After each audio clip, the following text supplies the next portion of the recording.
Hello friends. Nifty में आज narrow CPR का फॉर्मेशन था। प्राइस की ओपनिंग सीपीआर के जस्ट ऊपर हुई थी। डिसेंडिंग सीपीआर था और पहला ही कैंडल सीपीआर से ऊपर सपोर्ट लेकर के वीवैप और 21 में दोनों को ब्रेक करते ऊपर की तरफ में निकला। इसलिए प्राइस ऊपर की तरफ में आसानी से निकल गया। पहला कैंडल देखेंगे आप, ये R1 प्रीवियस हाई पे टच करके विक बनाया है ऊपर की तरफ में। मतलब ऊपर में अगर कोई यहाँ पे ट्रेड लिया है तो यहाँ पे प्रॉफिट बुक कर रहा है। हालांकि वीवेब के नीचे 21 है, लेकिन जो पहला कैंडल है वो 21 है और वीवेब दोनों को ब्रेक कर दिया था, इसलिए उसके नीचे आने की टेंडेंसी कम थी, ऊपर की तरफ में जाने की टेंडेंसी ज्यादा थी। इसको अगर अब हम 1 मिनट के टाइम फ्रेम पे शिफ्ट करते हैं तो आप देखेंगे फर्स्ट कैंडल सीपीआर पे बना और ब्रेक कर दिया सीधा R1 प्रीवियस डे हाई को। अब यहाँ पे वीवेब के ऊपर निकला है पहला कैंडल, लेकिन वीवेब के नीचे 21 है। इसलिए क्या होता है, जो ऊपर की तरफ में कैंडल है उसको स्कैल्पिंग की तरह लेना। मतलब अगर ऊपर की तरफ में जा रहा है तो स्कैल्पिंग में प्रॉफिट बुक कर लीजिए। फिर एक रिट्रेस आएगा, रिट्रेस होने के बाद में जैसे ये जो कैंडल है थर्ड कैंडल, इसका हाई जैसी ब्रेक होता है ऊपर की तरफ में ट्रेड निकल जाएगा। फिर वो रिट्रेस करने नहीं आएगा नीचे की तरफ में 21 में। तो ये वाला कैंडल 24,443 का लेवल था, जो कि 9:26 पे ब्रेक हो रहा था। तो यहाँ से ऊपर की तरफ पोजीशन बना के R2 का लेवल पे पहला प्रॉफिट ले लेना है। लेकिन आप देखिए R2 का लेवल भी बड़े कैंडल के साथ में ब्रेक हुआ था। तो जब R2 का लेवल बड़े कैंडल के साथ में ब्रेक हो रहा है तब हमको हायर टाइम फ्रेम में देख करके ऊपर का जो भी रेजिस्टेंस है उसमें प्रॉफिट बुक करना है। तो ऊपर के टाइम फ्रेम पे 1 घंटे का टाइम फ्रेम अगर हम लेंगे वीकली बेसिस का, नेक्स्ट टारगेट क्या आ रहा था यहाँ R2 का लेवल। तो R2 के लेवल को अगर हम मार्क कर देते हैं तो R2 का लेवल आ रहा था लगभग 24,600 का लेवल। लेकिन जब ऊपर की तरफ में कैंडल बनना चालू हुआ तो आप देखिए कैंडल के साइज जो थे, पहला ये वाला कैंडल स्ट्रॉन्ग ग्रीन, उसके बाद इससे छोटा कैंडल बना, उसके बाद और छोटा कैंडल बना, फिर डोजी टाइप का कैंडल बना, फिर स्ट्रॉन्ग कैंडल था। ये जो छोटे छोटे कैंडल दिख रहे थे इसमें समझ में आया था कि ऊपर की तरफ में प्रॉफिट बुकिंग आएगी। तो ये जो डोजी टाइप का कैंडल था ये बता रहा था कि प्राइस थोड़ा सा रिट्रेस कर सकता है। लेकिन इसके बाद भी हमको मौका दिया, यहाँ पे छोटे छोटे दो जो डोजी बने, यहाँ पे दिख रहा था कि हाँ अब प्राइस थोड़ा रिवर्स हो सकता है, क्योंकि अभी वीवैप से तो काफी दूर आ गया है। 1 मिनट का टाइम फ्रेम पे भी अगर अपन देखेंगे तो यहाँ पे क्या हुआ था कि वी वैप को क्रॉस कर दिया था 21 में, तो ऊपर की तरफ निकल गया, दूर हो जाता है तो पास आने की कोशिश करता है। लेकिन ये छोटा छोटा कैंडल बना के ऊपर की तरफ में जाया था। तो जब ऊपर की तरफ में आप जा रहा है कैंडल्स, तो आपको स्कैल्पिंग मोड पे प्रॉफिट बुक करते जाना। हालांकि R2 और R3 के बीच में हम 50% में प्रॉफिट बुक कर लेते हैं। 24,550 के लेवल था हमारा फिबोनाची रिट्रेसमेंट का लेवल था, तो यहाँ पे तो प्रॉफिट बुक करके हम निकल गए थे। और इसके ऊपर में जब गया तब भी हमने स्कैल्पिंग किया, उसके बाद ट्रेड को क्लोज कर दिया था। इसकी जाने की उम्मीद थी 24,600, लेकिन 10 पॉइंट पहले ही इसने अपना रिवर्सल दे दिया। और रिवर्स में जैसे ये 21 के नीचे उतरा तो फिर इसमें नीचे की टेंडेंसी होगी जाने की। लेकिन जब नीचे की तरफ में आएगी तो हमको कॉलर पुट का चार्ट को देख करके हमको नीचे का ट्रेड बनाना है। और उसमें भी जब लेवल नीचे की तरफ में ब्रेक हो जाए तब, जैसे कि मान लीजिए अभी ये R2 लेवल के ऊपर चला गया, तो जब तक वो R2 के लेवल से नीचे ना उतर जाए तब तक वो R1 के लेवल पे जाएगा नहीं। तो R2 के लेवल पे जो रेड कैंडल बना था यहाँ पे था, लेकिन यहाँ पे वी वेब की लाइन आ रही थी। तो जब तक वी वेब के नीचे नहीं उतर जाता है तब तक नीचे की तरफ में आएगा नहीं। तो वी वेब के नीचे इस कैंडल पे उतरा, तो देखो यहाँ पे जब वी वेब के नीचे उतरा है तो नीचे आने के बाद थोड़ा रिट्रेसमेंट किया।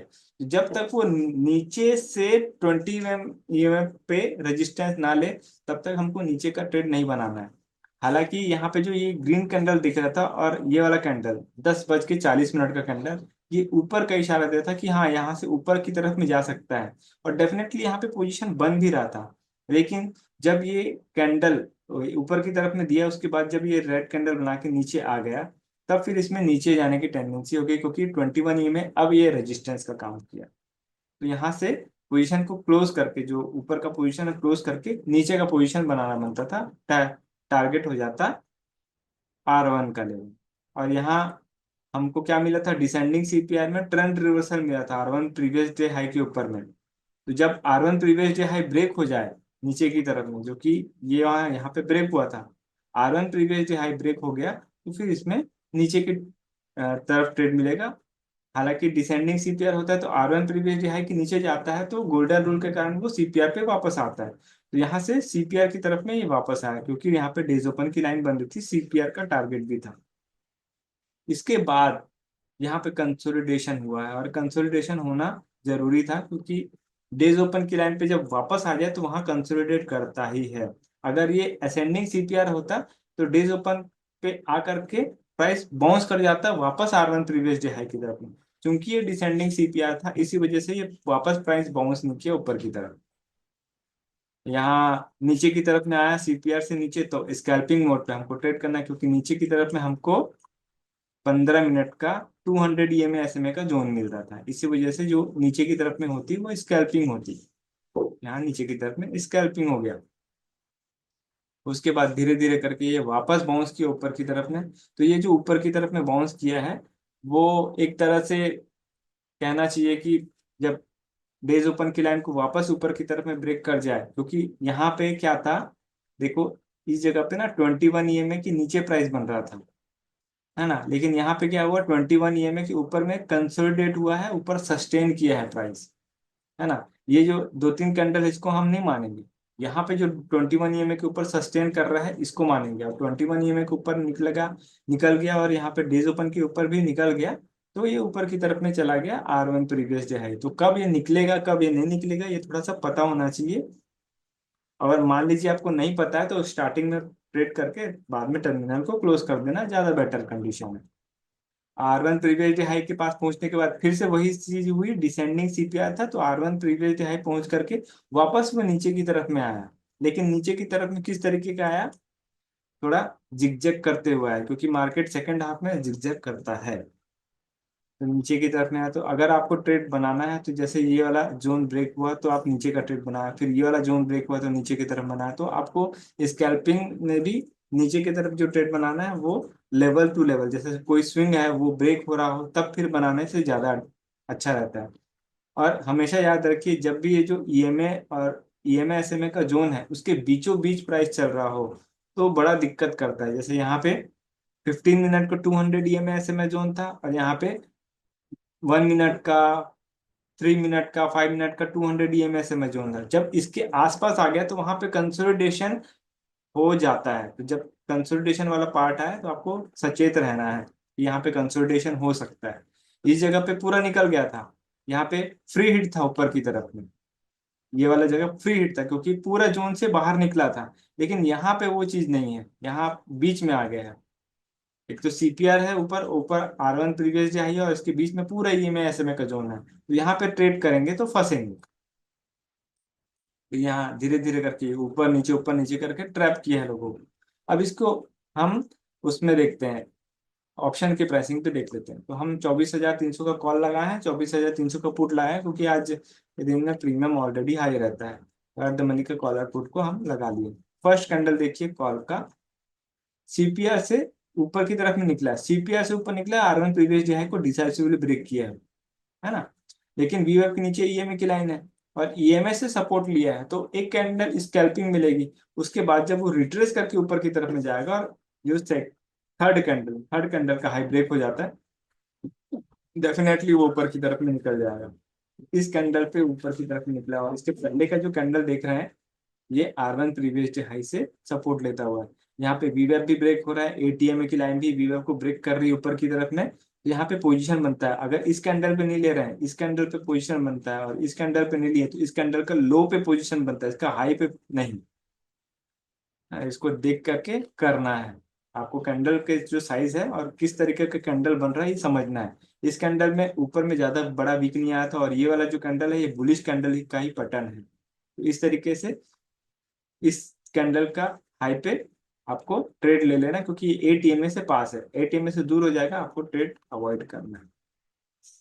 तो इस तरीके से एक दो तीन तीन कैंडल मिला, प्रॉफिट बुक करके आपको निकलना है। लेकिन ये जो 9:30 बजे का कैंडल है ये R2 लेवल को भी ब्रेक कर दिया था, अब चूंकि ये नैरो सीपीआर है और R2 लेवल ब्रेक कर दिया है, तो नेक्स्ट टारगेट इसका क्या हो जाना है, R3 का लेवल। तो जब एटीएमए से दूर हो जाए ना तो पास आने की कोशिश करता है। तो यहाँ पे एटीएमए के पास में ये वाला कैंडल आया, तो इस कैंडल पे आप ट्रेड डाल करके रखिए। जैसे ही इस कैंडल पे छुएगा ऑटोमेटिकली एंट्री हो जाएगी और नेक्स्ट टारगेट आपका R3 का लेवल हो जाएगा। और R3 के ऊपर जब जाए, ये वाला कैंडल देखिए, ये कैंडल ऊपर वीक छोड़ा है, तो जब तक इसका वीक ब्रेक नहीं हो जाता तब तक आप एंट्री मत कीजिए। तो जैसे ही इसका वीक ब्रेक हुआ है इस कैंडल पे, तो यहाँ पे आपको ट्रेड बनता है।